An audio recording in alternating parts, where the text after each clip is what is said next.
Okay, so first and foremost, I'd like to welcome everyone to our second technical luncheon webinar.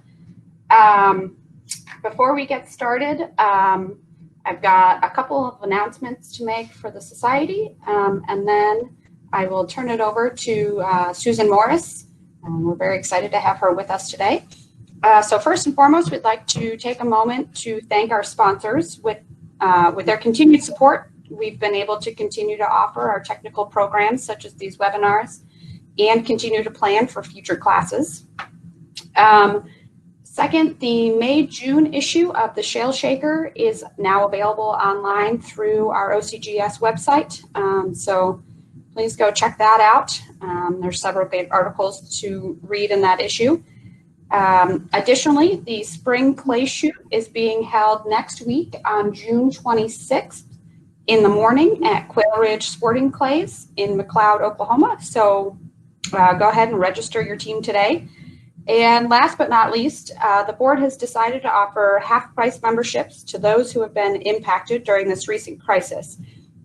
If you've not yet renewed or are a new member or are currently out of work, furloughed, or laid off, we are offering our 2020 Society membership for $50.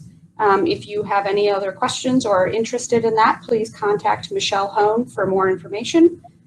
And with that, I'd like to introduce Susan Morrice. Susan will be presenting today on finding the oil within. Susan, go ahead.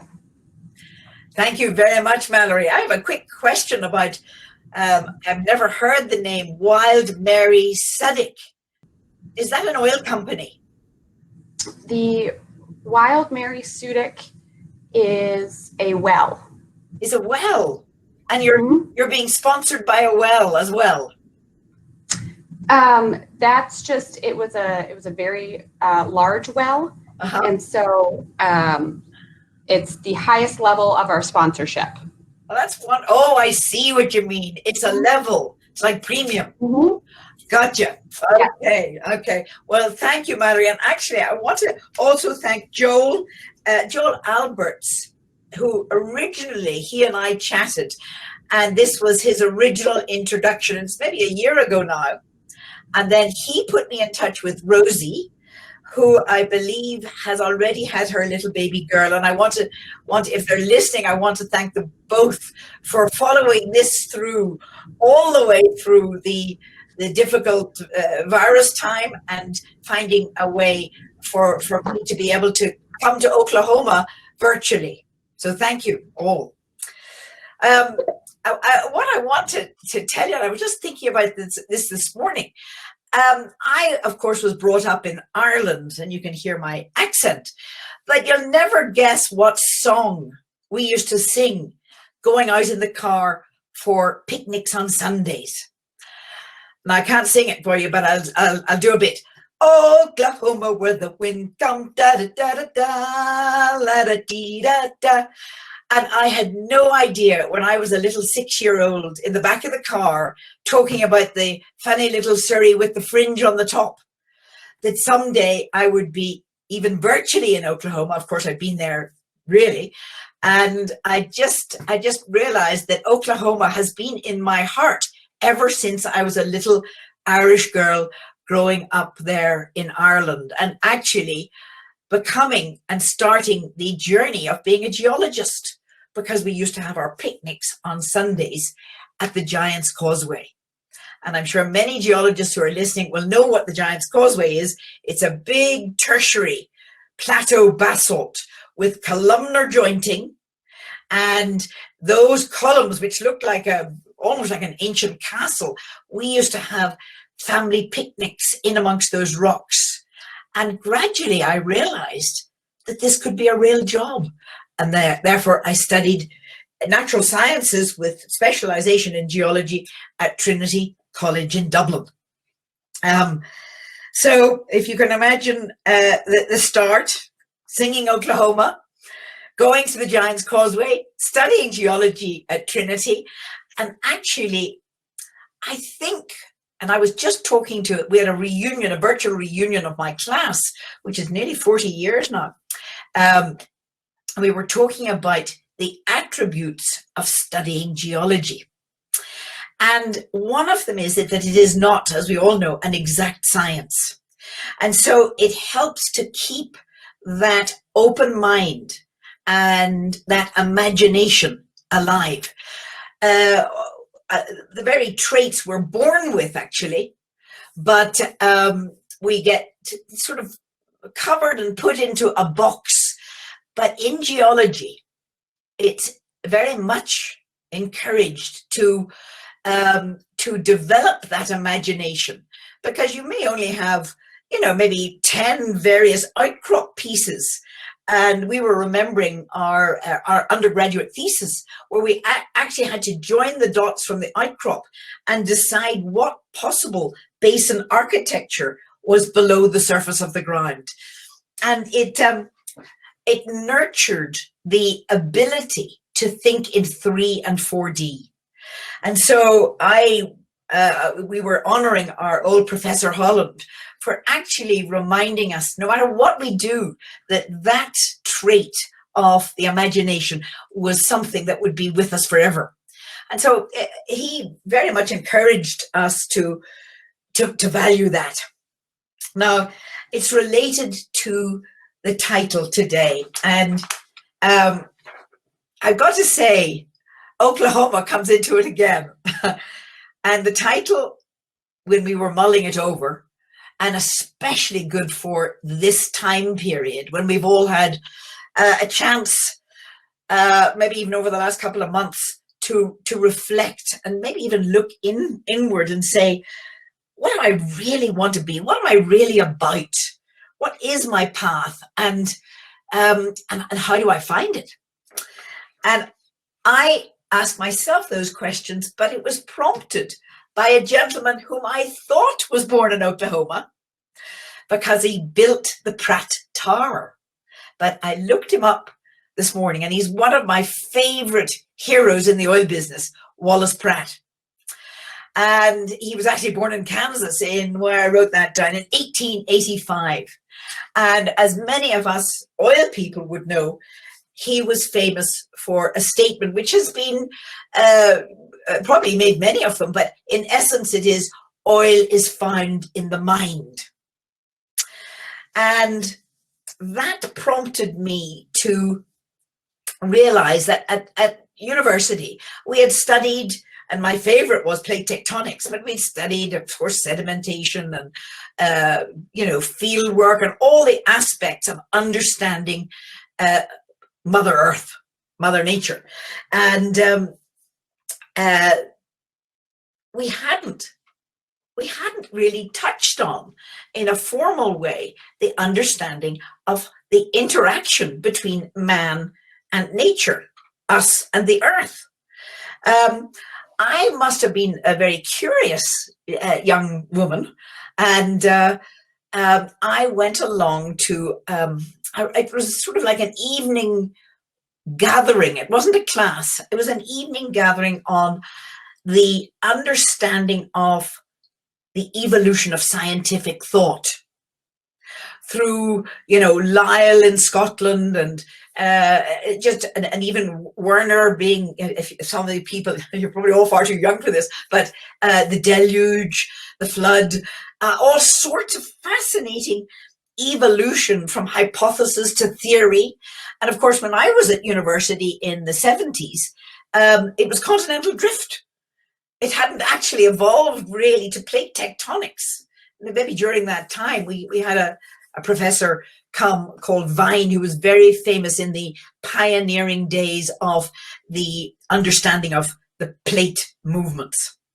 Now, we're still getting to what this title is, Finding the Oil Within, because I don't think it was until two things happened.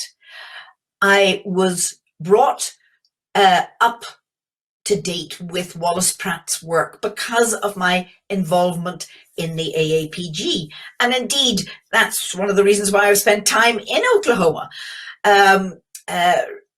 Recently with the AAPG in Tulsa, and quite a long time ago, I actually introduced the Secretary General of OPEC, Dr. Sobroto, to the APG, the president of the APG at the time. That was about 20 years ago.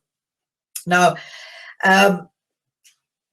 another element, because when we look back in our life, we see what elements have really influenced, especially the happiness in our life. And the other one was that in 1993, I had been traveling around the world looking at, as a consultant actually, looking at the potential of different countries for various clients. And I realized that all around the world, there were so many opportunities, from Asia to Africa to Latin America. But I'd come back to Denver, Oklahoma, and Texas, and it was at a time when the price of oil was far lower than it is today, actually. Well, it hadn't gone minus, but lower than it is today. And many of my friends were out of work. Again, similar to today. And I thought, goodness, you've got all these opportunities around the world. And yet we've got all this experience, but it's being, as to my mind, it was being wasted. And so I it was a bit like a prayer. I said, goodness, what can I do to bring this all together? And you know the phrase, be careful what you wish for?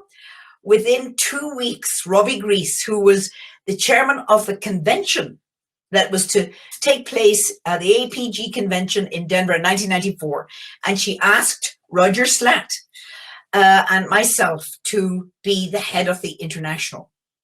And Roger was a professor at the School of Mines at the time, and he has recently just passed when he was a professor at Norman, Oklahoma.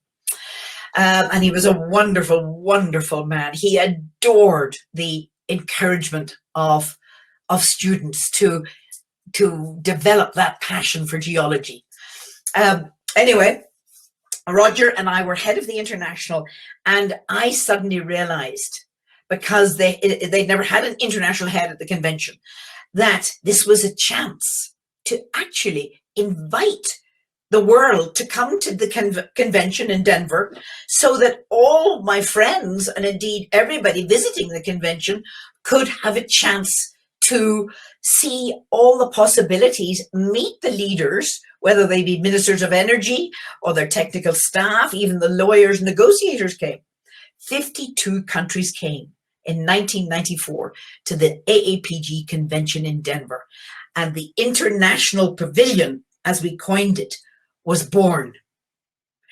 And it has been going ever since, actually.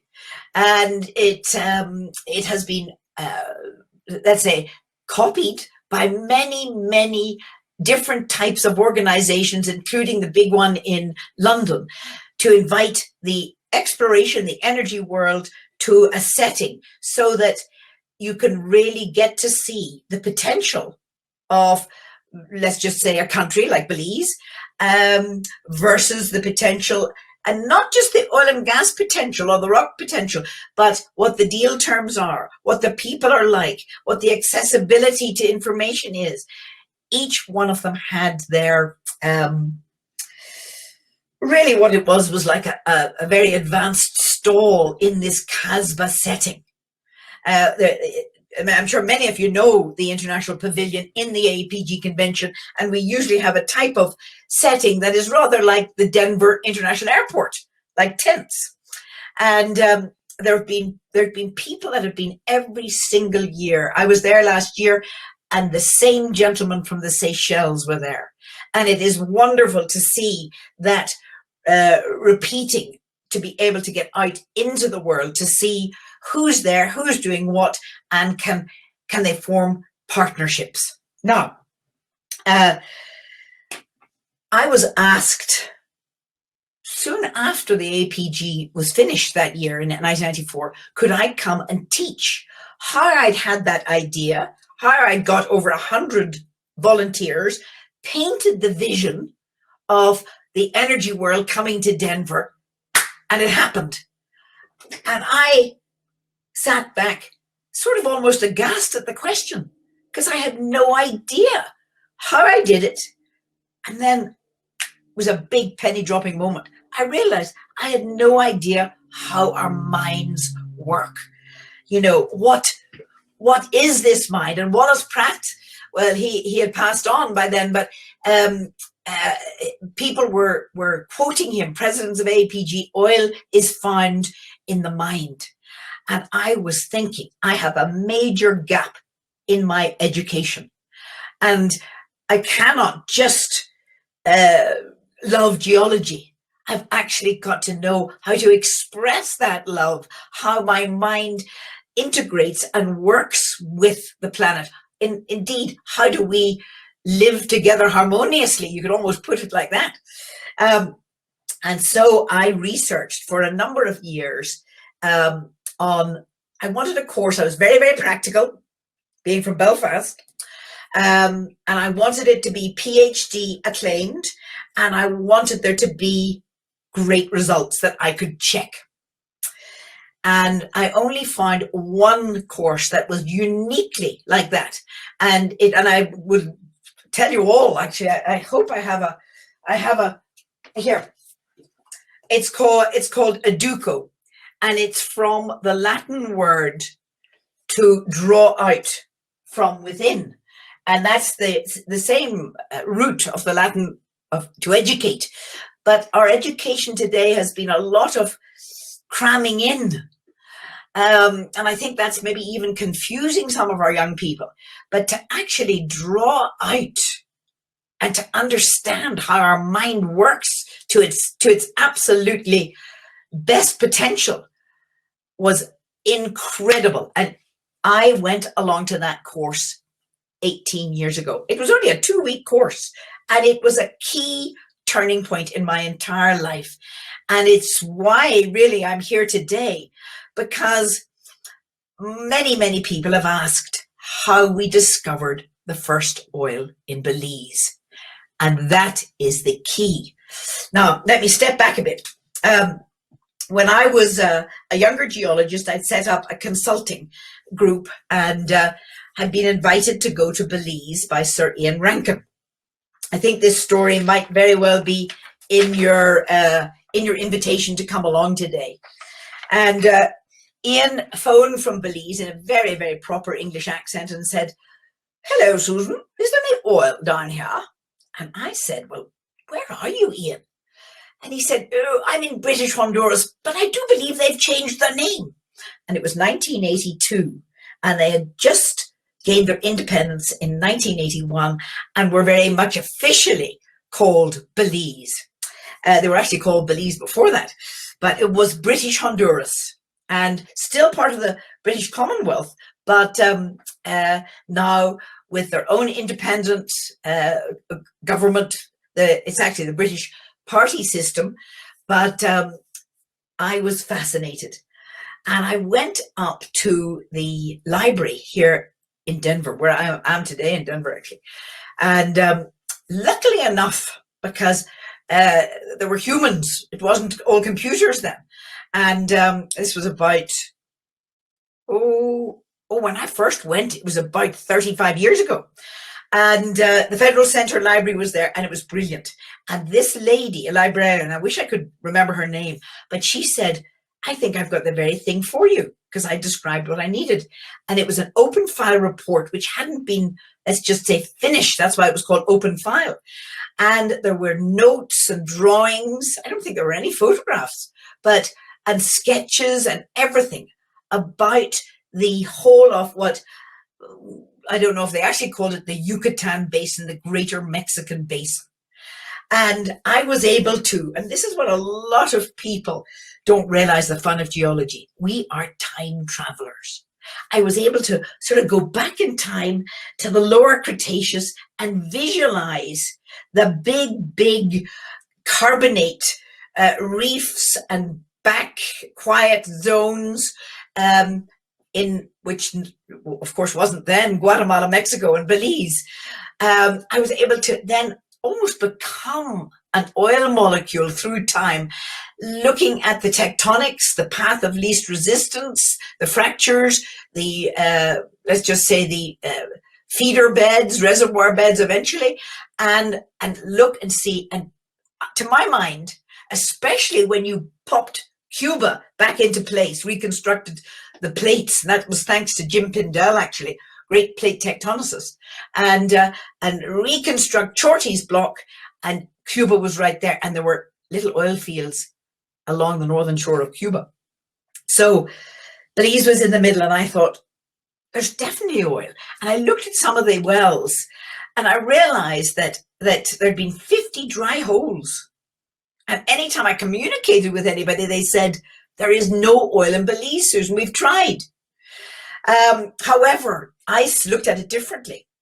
I thought, anyway, I'm going to go. And so I went down and met Sir Ian Rankin, and what I hadn't reckoned on was not just falling in love with the geology and the rocks and the jungle and the land, but the people. I absolutely fell for the openness and the magic of the people. And remind me to tell you about, here's a little book. It's called The Magic in You.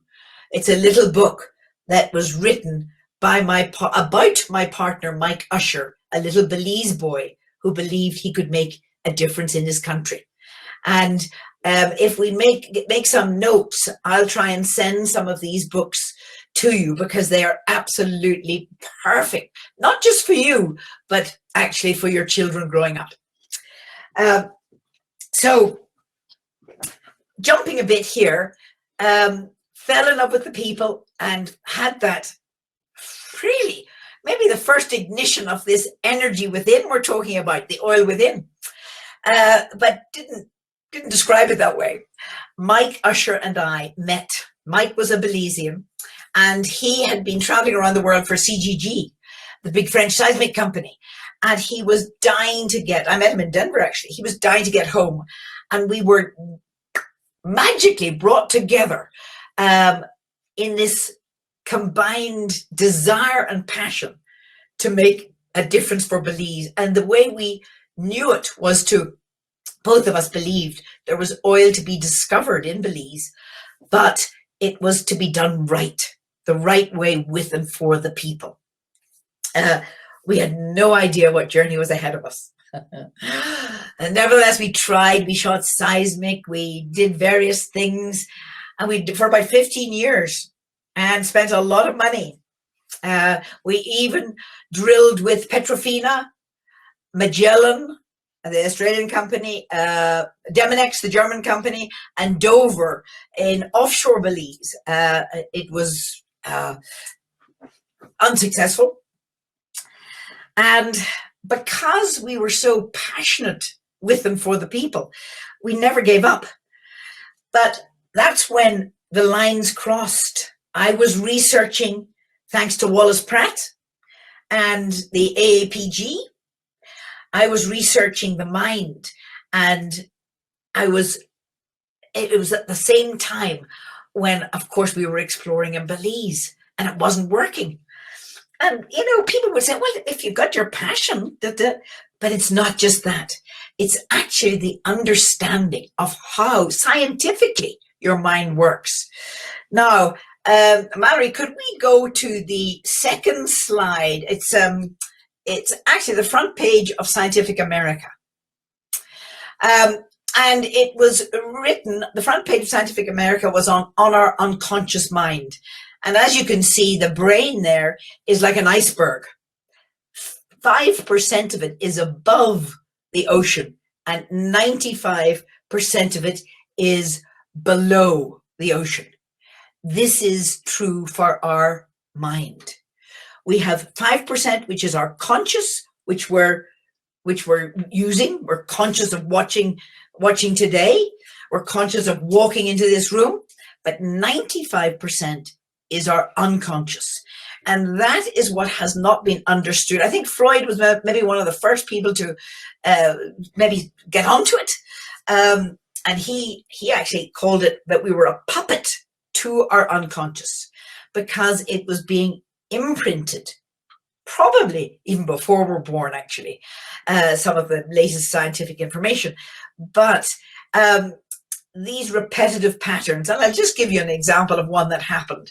I was doing a lecture at a university, and this young man came up quite upset, and he said his grandfather was quite a famous merchant banker. His father was a merchant banker, and he was in the trail to be one, and he didn't want to be one, and he didn't actually know how to get out. And that I hear quite a lot. These patterns, these imprinting, the fear sometimes that's held down there, the doubts. I ask myself a question, why does one person go for it? Back to the International Pavilion. Why did I think I could go for it and invite the energy world and picture a vision of it already happening? And somebody else is held back by their own doubts in their own mind. Now we're getting to the crux of this, because remember, it's finding the oil, finding that energy, that innovation, that creativity within. And that's what I'm seeing, by the way, is a huge silver lining during this time. Many more people are getting a chance to reflect and go inward and say to themselves, how actually do I work? What do I really want to be when I grow up? And can I make a difference in this world? And so more and more people are coming to me and just seeking. I see them all over the internet, actually. Now, let's go down to the 5th slide. It's called Belize at the Heart of the Caribbean Basin.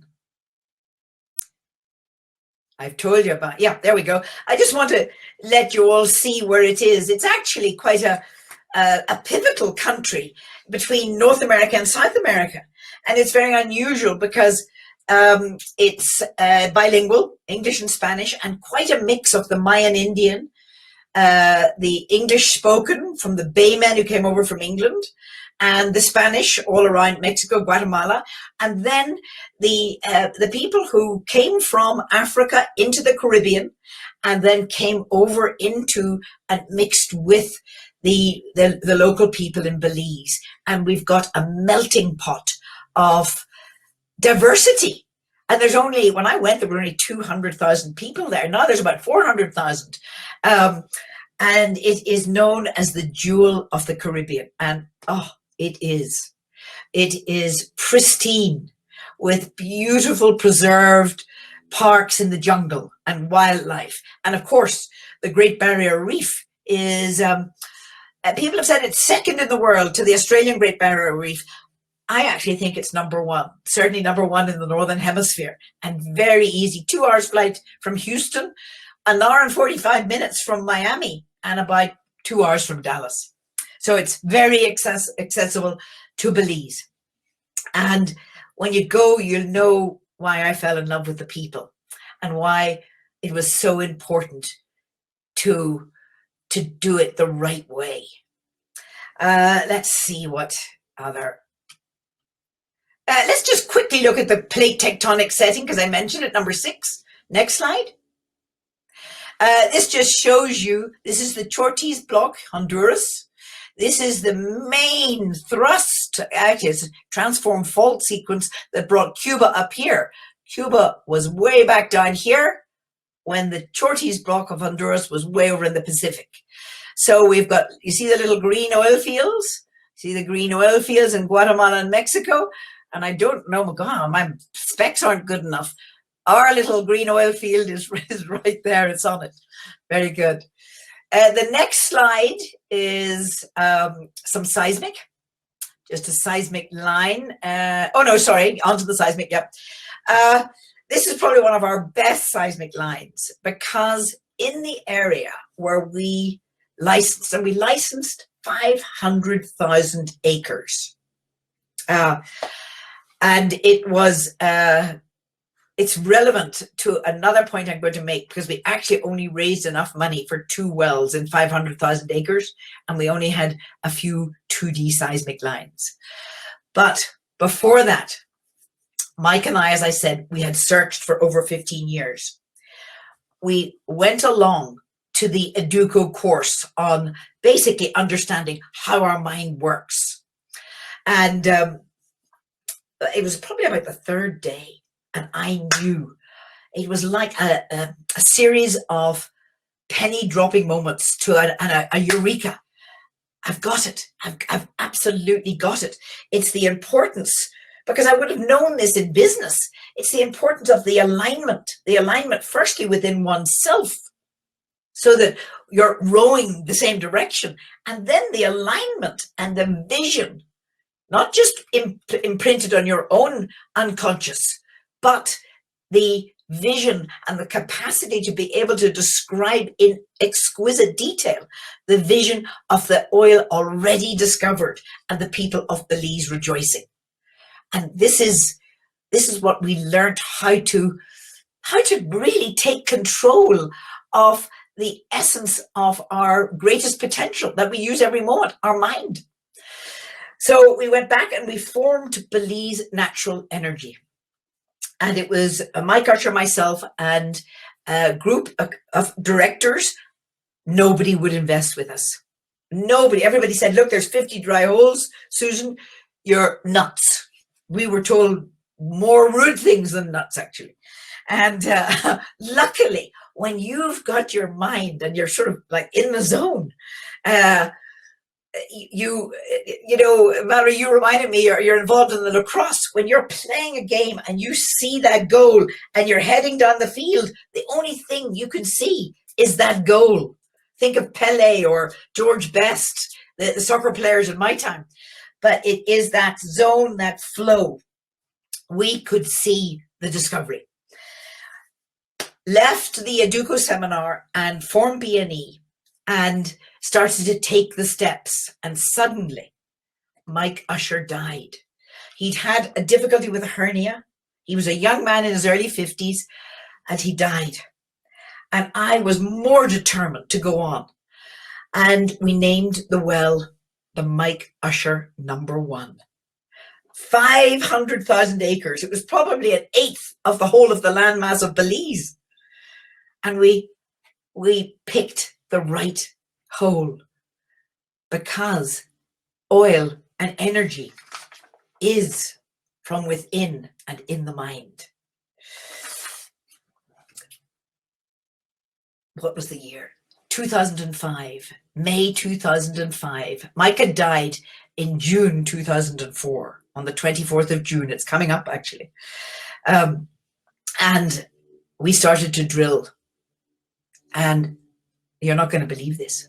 On the exact day that Mike had died 1 year earlier, the 24th of June, we hit the very first well, in our very first well, the very first discovery of oil in Belize. And it wasn't just ordinary oil. It was so light, 40-degree gravity, that it still and immediately went into the generators without refining. Mother Nature had actually provided a heat source. And most of the, if you remember the tectonic map, most of the tectonic major lineament features were in southern Belize, but some of them are at a depth in northern Belize, bringing a heat regime, bringing our own refinery to crack the oil and bring it into the 40-degree gravity zone. Oh, it was all of our birthdays all at once. Even the Prime Minister and the whole government came out and celebrated, because Belize was in financial difficulty, as many, many countries were then. And it literally, within 3 months, we had that oil out to market, thanks to the local people. And this is where bringing it for and with the people is so important. Instead of us buying a fleet of trucks, you know, because we just hit the mother lode, basically, we actually encouraged and helped the locals buy their own tanker trucks.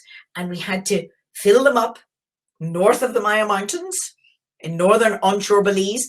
They went across the Maya Mountains and down to the Big Creek port. And we sold our oil out into the international markets.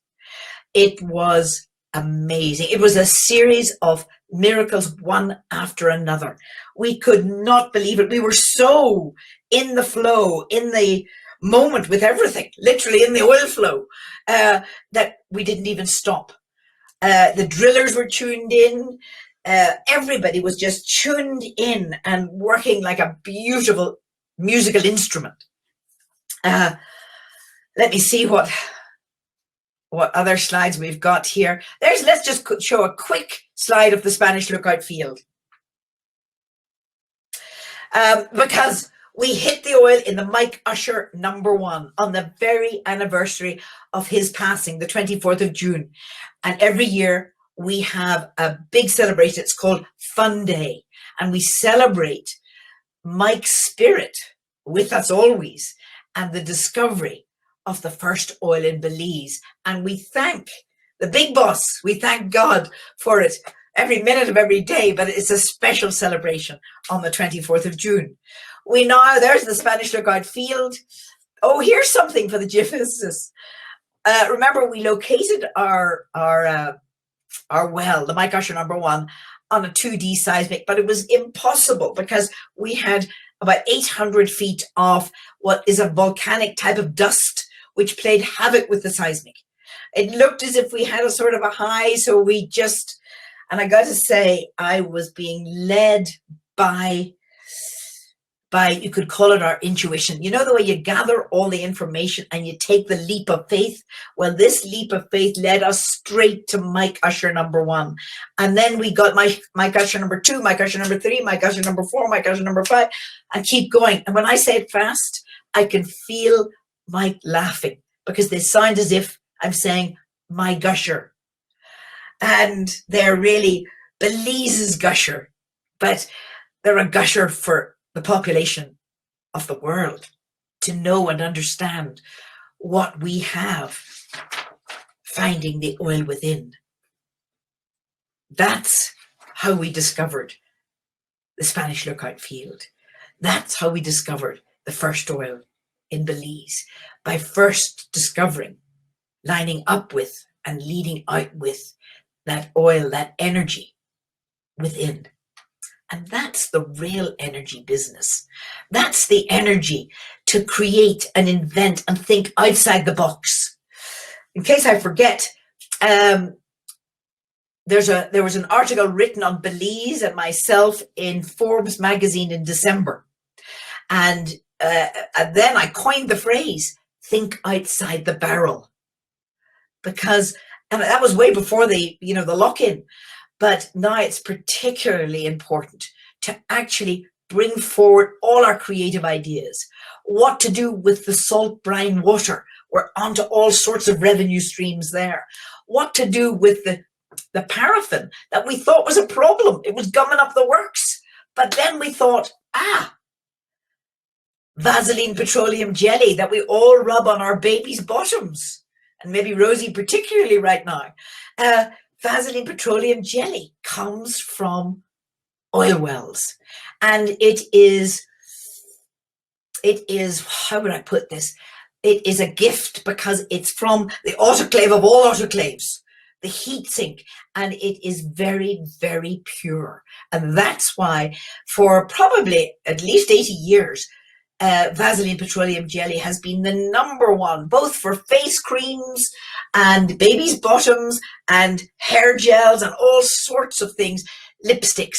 So in B&E, we've been asking ourselves recently, how many lipsticks are there in a barrel of oil?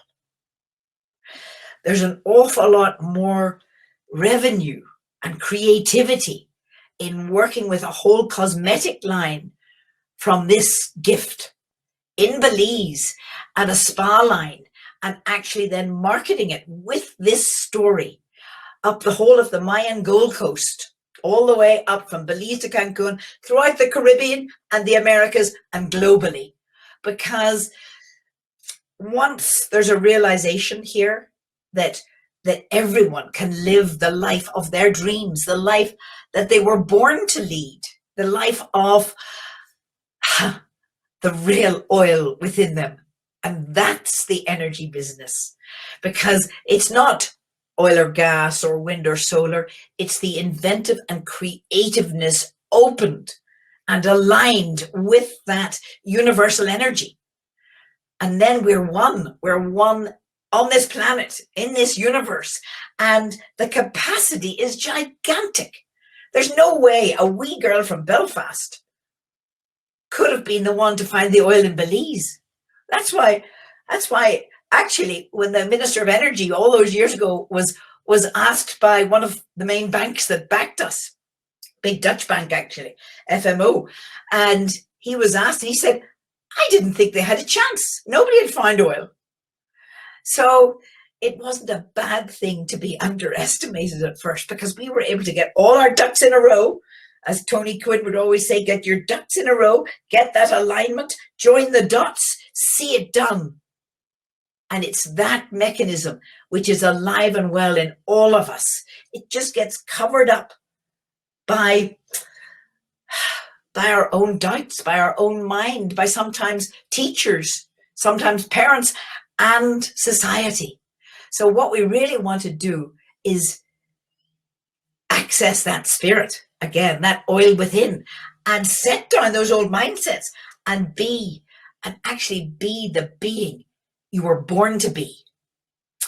Now, the next slide is one of Mike Usher himself. This is Mike, and Mike was a dear, dear friend and sort of like a soulmate. And his wife is on our board now at BNE. And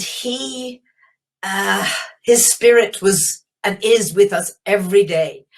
And he, especially when I'm talking to you all right now, because it's not just about finding oil. That's a wonderful example and a magnificent example that has got the attention of the world, but it's in every single person and leaders from around the world.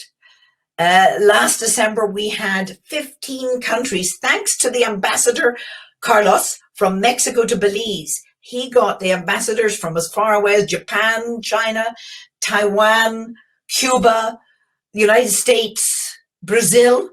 There were 15 countries represented, and they all came out to Belize Natural Energy, to our headquarters in Belize. And they got a tour and they got to hear about the oil within.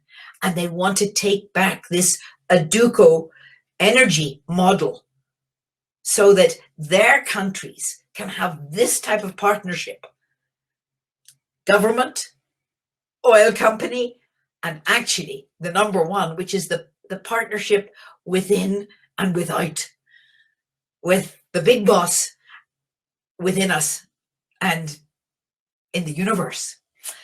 And I actually think, by the way, that's what Wallace Pratt was more than hinting at, because I've looked at his life at the APG at the 100th anniversary. Thanks to Vern, actually got an actor to be Wallace Pratt. And you could feel his desire to make a difference. That's why he was one of the founders of the APG. That's probably why he built the tower. But I think it's time, geoscientists, it's time, energy people, but it's time, everybody, to actually take his words of wisdom very, very seriously and say to ourselves, how does our mind work? I don't want to be held back by my own doubts. I want to be able to set them down and really live. And I do think this is one of the biggest silver linings, because this time of reflection, whether it's been 2 months of lock-in, being able to have time to look within and to walk in nature and to ask yourselves these critical questions for yourself, for your children, and for your communities, and for your country. Let's see. Let's go to slide 12, just so that you see I really am a real oil lady. Slide 12 is a picture of me, I think. Yes, it's a picture of me. It doesn't really matter. It's only a fun one, actually. But where are we? There it is. Oh, you're going a bit fast, but that's all right. It's a picture of the Spanish Lookout field. It just whizzed past, but you wouldn't see it. It is the most beautiful oil field in the world, because we're in a community. We're actually in a Mennonite community in Belize. And so the sensitivity to all the people living around, both sound, everything is taken very, very seriously. And let me see what else. Let's just go very slowly on to 14. Business with an impact. Many people are looking at our model because we have won so many different awards. We won Employer of the Year award. We actually dared to enter the Green Award and won. I think probably the only oil company that's ever won the Green Award. But what we're terribly proud of is winning the Global Get Energy Award twice. We won it in 2012 for an education system. And I would encourage you to go on to www.belizenaturalenergy.bz and look up the educational video, and it shows what we've been doing. And be ready with your tissue. It's wonderful. There's another good video just going up there now, and that is our CEO. By the way, we're 98% Belizean, and I hope we're going to get to a photograph of that. But our CEO, Marlo Neal, has just given a brilliant, and everybody in the corporate world should watch Marlo Neal being interviewed, and it's on the belizenaturalenergy.bz website. There's other interesting ones. There's one great one, by the way. It's a fun one. You know the happiness song? All the employees are dancing to it. And it's because life's to have fun as well. And actually, that's why the 24th of June is called a fun day, because that's what happens. That's what is right about life. It's the fun. It's the awareness. It's the joy. It's the unity. It's all of these things that all add up to finding the oil within. Let's go down to, let's just go slowly through the next slides. You don't need to see the awards. They're up at B&E when you visit us in B&E. Well, there's me and the director from, I think it was Gabon. It was a room full of 50 countries. And many people hadn't heard of Belize. And when we won the award for making the most sustainable, lasting, empowering difference in a country, I levitated up to the stage and grabbed this director and could hardly let her go, because I knew it was so significant. We beat the United States, we beat Canada, we beat the UK, we beat Malaysia, because it's not about charity, it's not about aid program, it's about the empowerment of the people, the real sustainability of any country. Now let's go on a bit further. A few more slides. Let's go on. One more, I think. Oh, there's a good one. We take many of the young people under our wing, and it's so easy to talk to them. Especially, this is a Mayan girl called Elsia, and she was entered for the Princess Diana Award, and she beat everybody in the world, and she got an invitation to Buckingham Palace by the two princes. You see them there? She was blown away, but she was terrified. She'd never been on an airplane. So luckily enough, her cousin, Marshall, who I hope is watching this, he's a wonderful young man. He went with her to Buckingham Palace to take this award for actually not just entrepreneurism, but sharing the skills to be an entrepreneur with all the local Mayan people in southern Belize. I mean, it's about passing it on, guys, because that's where the real magic is, sharing what you know, what you've got. Okay, let's go on the next one. The next one is, this is a biggie. This is going now. The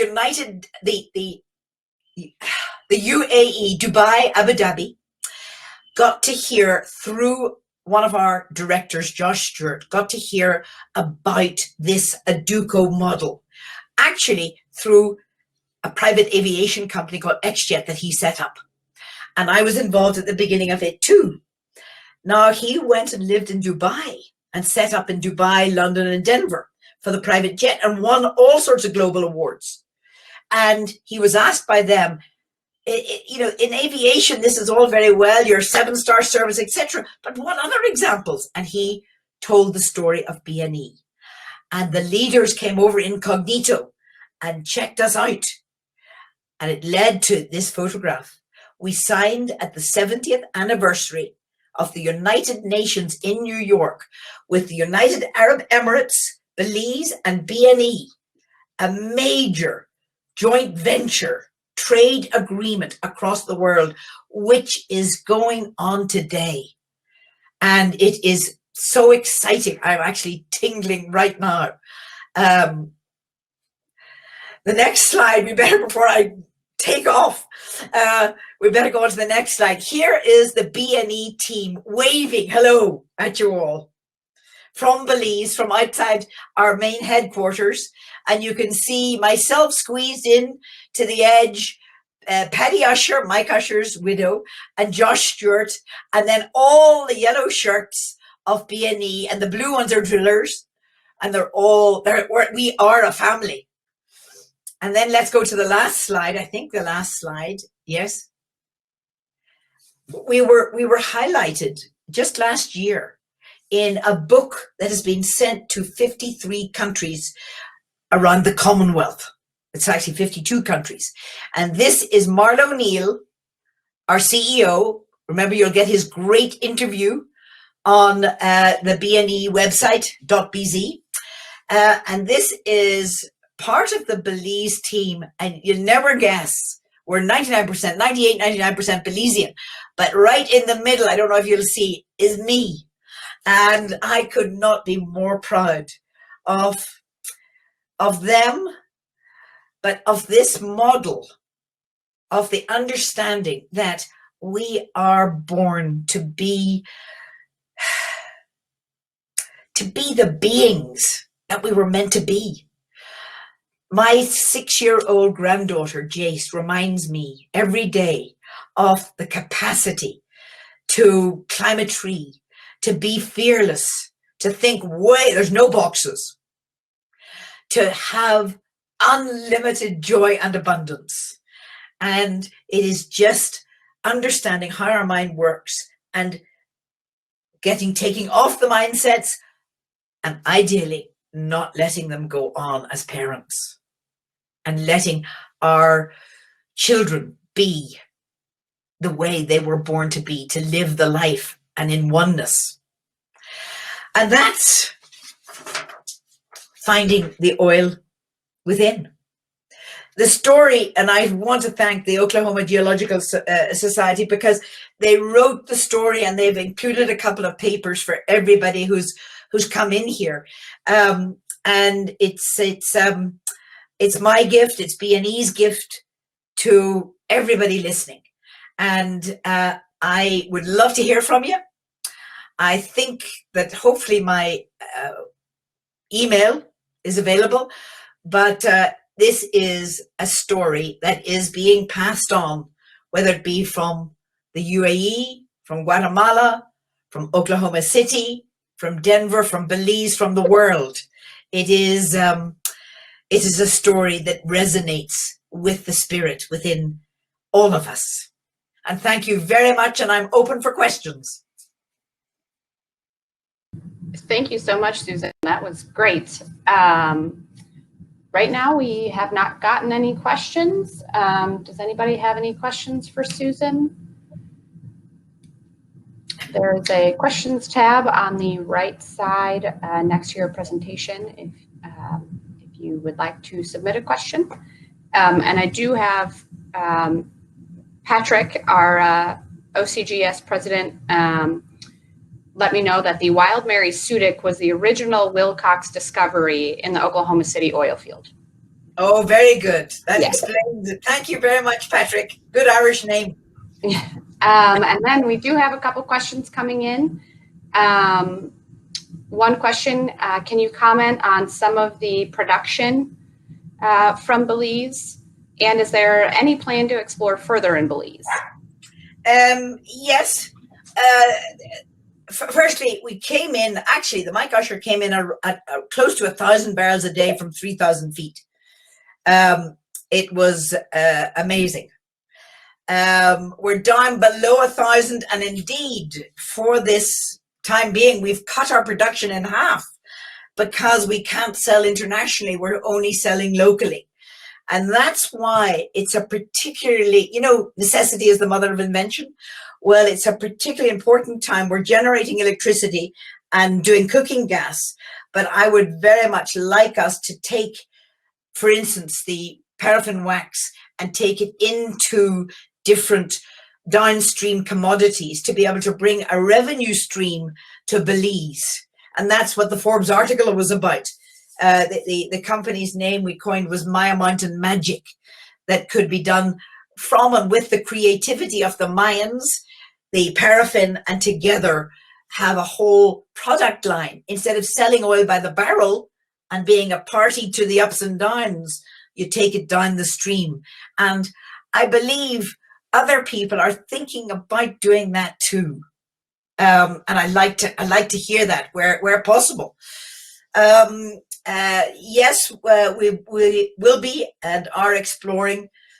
Probably about 7 other companies have drilled wells over the last 12 years since we had the discovery, and none of them have come in. And I suppose, what would I really think about that? Maybe I leave you all to formulate your own answer to that one. It's fascinating. I would say one thing. I don't think there's anyone, another company, that loves Belize and takes care of every single aspect of Belize than Belize Natural Energy, because it's about our natural energy and connecting with the energy of the earth. Fantastic. Another question that came in: are there other fields that have been discovered in Belize outside of that main discovery? No. And he was maybe asking the question while I was answering the last one. No, there have been attempts to find other fields, but I think it's maybe it's a touch of timing. But at the moment, we've actually got 2 fields. One, the Spanish Lookout, the other one is called the Never Delay.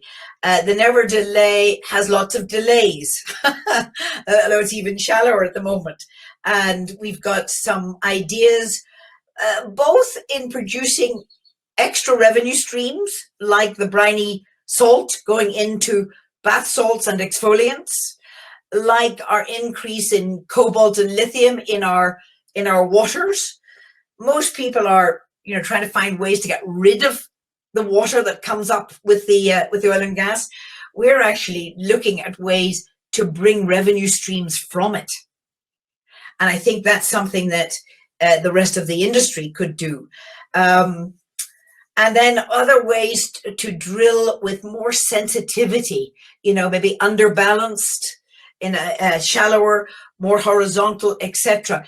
Take this time, everybody, to maybe the big thing is to realize you can make a difference in the world, and that necessity is the mother of invention. Think between the subjects.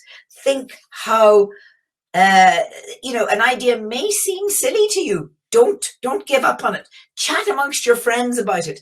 And in fact, I just interviewed, just quickly got to tell you, a lady from UT Austin, Jamie Beard, and she's an expert in geothermal. And she is absolutely gung-ho about needing oil and gas engineers and geologists to come into the geothermal and help them get this whole new blossoming new energy source, which we as geoscientists can do and help not just the United States, but a whole new, let's just call it green energy, to come forward into the energy mix. And the energy mix is going to be sensitive in each area to what really works. Oil and gas here, wind here, a mix of everything there. If you're on a big volcano like Nevis, tap into the geothermal. I think we need to get some more common sense. Yep, sounds good. And we had one more question come in. So kind of pointing out that Belize has their education system is a free education system, but that stops at 8th grade and you have to pay for high school. And this came from Ken, and his family owns land on the Ambergris Key and has numerous scholarships for high school students. And his dad ran a carbonate course for 35 years in Belize and shares your love for Belize. So I think more a comment than a question there. Well, I would say that I don't think I met, maybe I did meet his father. But it does remind me, before we even discovered the oil, we set up the B&E Trust, which is a joint venture between the government and ourselves. And we too have spent actually $9.2 million on everything across the board in Belize. Scholarships, building a school, giving grants and endowments to actually go on this course. I'm thinking of one young man right now, Keith Jones, who I don't know if he finished high school, but he came into the Aduco Gym. And by the way, that's something to look up on Facebook Live.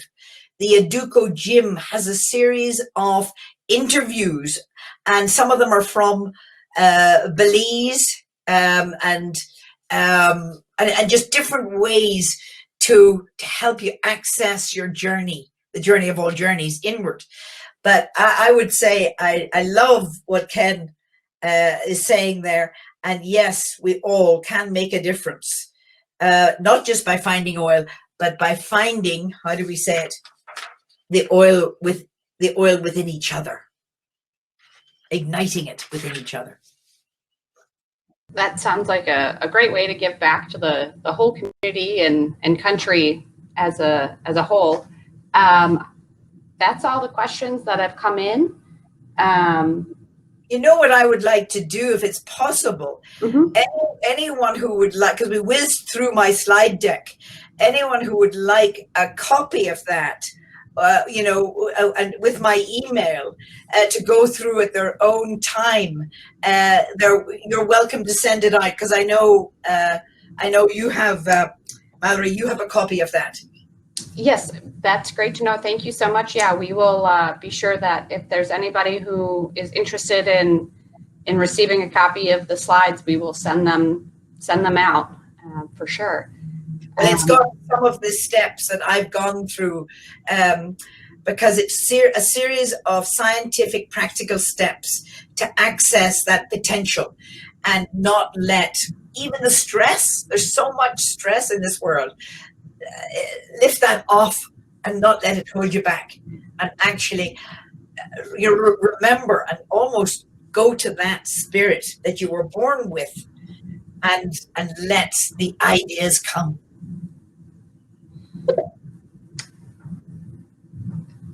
Yes, thank you so much. And we do have at least one request for slides, and I will get those sent out. But besides that, it looks like we've covered all of our questions.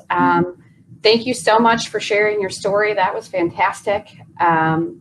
We really appreciate you being willing to do this webinar for us. And perhaps sometime in the future, we can actually have you come in and give a talk when things are a little less crazy.